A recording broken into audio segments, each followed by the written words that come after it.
4 palabras vamos a hacer y podrán hablar lo que quieran. Vamos a deconstruirlas un poco y ver todos los usos y maravillas que se pueden hacer con estas palabras. La primera es la ultra conocida y ultra usada get. Lo más usual y que lo primero que aprenden es obtener, ¿no? Conseguir algo, algo físico, algo abstracto también, o también para comprar también se puede usar. Primero vamos a hacer ese uso para que no se vayan a olvidar el resto. Algo muy simple. I need to get some food. I need to get some food. Y lo que dice aquí es necesito, y acá viene la palabra mágica, get, to get, conseguir. Y some food es literalmente algo de comida, pero se suele poner mucho el some antes de comida o cosas así como agua o lo que sea. Necesito conseguir algo de comida o necesito comprar tal vez algo de comida o necesito comprar comida simplemente. No se sabe si es comida hecha o no. Y estamos usando el infinitivo que es to get. Este es el infinitivo porque empieza con to, como en el español conseguir, comprar, cuando termina con R. El otro uso es de get, es cuando se usa para expresar el proceso de convertirse o llegar a ser algo o cambiar de estado. She's getting tired. Si ustedes escuchan, saben lo que estoy diciendo en inglés antes de que lo escriba, escriban en los comentarios algo. Por ejemplo, got it. She's getting tired. She's getting tired. Entonces aquí tenemos ese significado, que no es ya conseguir, sino es, como les dije, convertirse en algo, llegar a ser o cambiar de estado, ¿no? Por ejemplo, ella está poniéndose, podría decirse literalmente poniéndose, convirtiéndose, cambiando al estado de cansada. O sea, ella está cansándose, nada más. Ese es uno de los más usados. Cuando se trata de cambiar de estado o convertirse, transformarse, es muy usado. Vamos al otro que es entender o captar. Por ejemplo, esta es una frase muy estándar en inglés. I don't get what you mean. I don't get what you mean. Y aquí dice, no entiendo lo que dices o no entiendo lo que quieres decir. Entonces esto funciona como entender ahora o captar. Entonces what you mean es algo también muy usado como una frase estándar. Es literalmente lo que quieres decir. El otro significado es de recibir algo o recibir algo abstracto, como por ejemplo ser afectado por algo. He got a cold from his sister. He got a cold from his sister. Entonces acá ha recibido. Él recibió, por ejemplo acá dice, bueno, es gripe. Gripe o resfrío de su hermana. Entonces él recibió o él se contagió, podría ser más exacto. O sea, el significado de ser afectado o recibir algo. También recibir algo como un email, ¿no? He got an email, recibió un email. Ahora vamos a ver la otra palabra mágica, la segunda palabra que es have, has. O sea, have y has. Esto es lo mismo, es el mismo significado, pero se usa dependiendo del pronombre, cada uno. El primer significado, tener algo, poseer, porque es tener. I have, yo tengo. Podemos decir, she has 2 sisters. She has 2 sisters. Entonces ella tiene 2 hermanas. Y usamos has y no have porque es tercera persona. Y si fuera yo, por ejemplo, I have 2 sisters. O you have 2 sisters. El segundo sería para hablar de una experiencia o de realizar una acción. Por ejemplo, they had a great time. They had a great time. Ellos la pasaron muy bien, la pasaron genial, tuvieron un buen momento, ¿no? Entonces es el pasado, had. Y la otra forma, el otro uso es para obligación o necesidad de hacer algo. Por ejemplo, we have to finish our work. We have to finish our work. O sea, tenemos que terminar nuestro trabajo.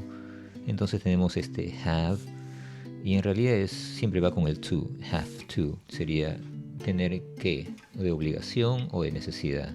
Y este es el infinitivo, como ven, to finish. Después tenemos como auxiliar en tiempos verbales más complejos. Por ejemplo, ya no tener sino haber. Por ejemplo, él ha estado ahí. Son ejemplos muy simples para que lo capten rápido. Entonces, él ha. Entonces, esto ya no es tener sino haber. Ese es el otro uso, ¿no? También podría ser have, pero estamos usando he. Entonces, he has been there. He has been there. Entonces, ahora vamos con la siguiente palabra, que sería el muy usado, muy simple, do. Y también does, que es lo mismo según el pronombre. Como saben, también significa hacer, ¿no? Entonces, el primer uso es hacer, ¿no? You do your homework. Tú haces tu tarea. La otra forma es para usarlo como auxiliar en preguntas, ¿no? Por ejemplo, do you like tea? Entonces, con cualquier pregunta que tenga un verbo que no sea el verbo to be, como este like, vamos a usar do o does. ¿Te gusta el té? Do you like tea? Depende también, usamos does cuando no es el pronombre you o I, podemos usarlo con he o con she. La otra forma de uso es para los auxiliares en oraciones negativas, ¿no? Por ejemplo, she doesn't have a cat. She doesn't have a cat. Ella no tiene un gato. Does y not, doesn't. Si fuera you, sería you don't. En oraciones en afirmación también se puede usar esto, pero es un poco más raro, no es tan común como esto, porque uno simplemente dice I like tea. Y uno usa el do, por ejemplo, o el does cuando uno quiere reafirmarlo o ponerle énfasis, como esto, I do like tea. Eso no es necesario, simplemente I like tea, es me gusta el té. Pero si quiere uno reafirmar eso y hacerle énfasis, I do like tea. Bueno, ahora vamos con el siguiente. También tenemos un gráfico circular de cómo se usa el do y el does y con cuáles pronombres y el have y el has en nuestro website totalmente gratis en inglés99.com, was y were. Entonces esto es el verbo to be en pasado. Y lo que lo hace interesante es funciona muy bien cuando uno no se acuerda de la palabra en pasado, del verbo en pasado. Entonces uno recurre a esto y agrega el gerundio en el verbo para hacerlo más fácil. Si yo quiero decir ellos caminaron en el parque, o sea, sería they walked in the park.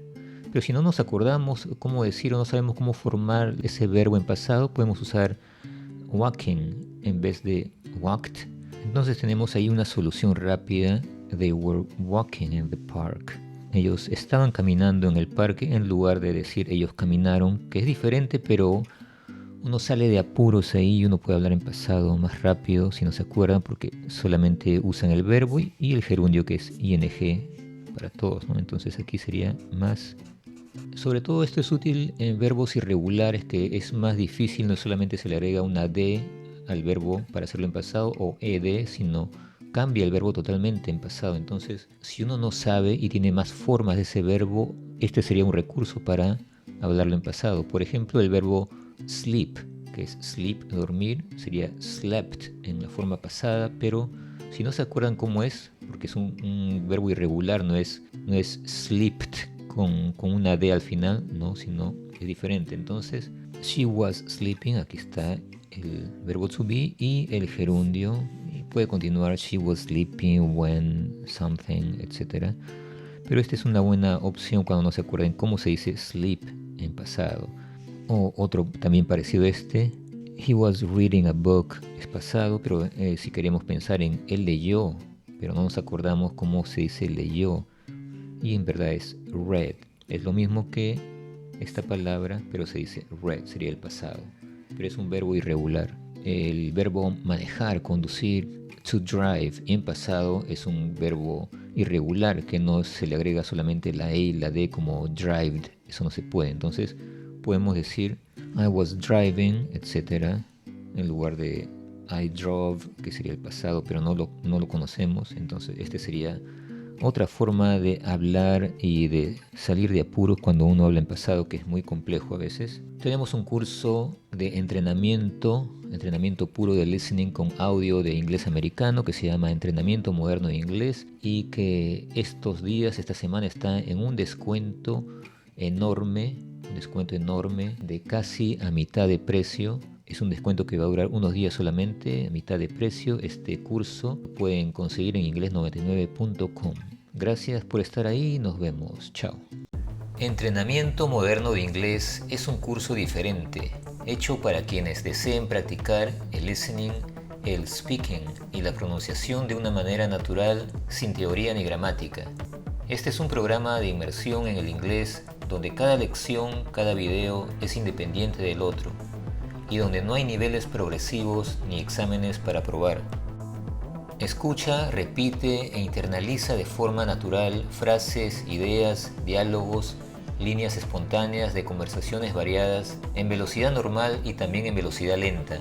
I am going to send you several recipes of healthy and delicious dishes that my grandmother used to make. I am going to send. Este no es un curso típico de inglés con típicos niveles, con ejemplos y diálogos aburridos. Esto es puro entrenamiento intensivo e intuitivo para entender, hablar y pensar en inglés. Tendrás acceso a más de 15 horas de videos y audios en el orden que quieras y cuando quieras, sin restricciones de niveles. Y además de todo esto, accederás a material extra como ebooks, PDFs y gráficos con plantillas de las estructuras más usadas del inglés, además de música motivadora para aprender y memorizar más inglés. Canciones con frases habladas de nuestro proyecto Talking Song. Esto hará el aprendizaje más estimulante y divertido. It's super early and already hot and sunny, so I'm going to go for a run. Entrenamiento moderno de inglés es único y especial.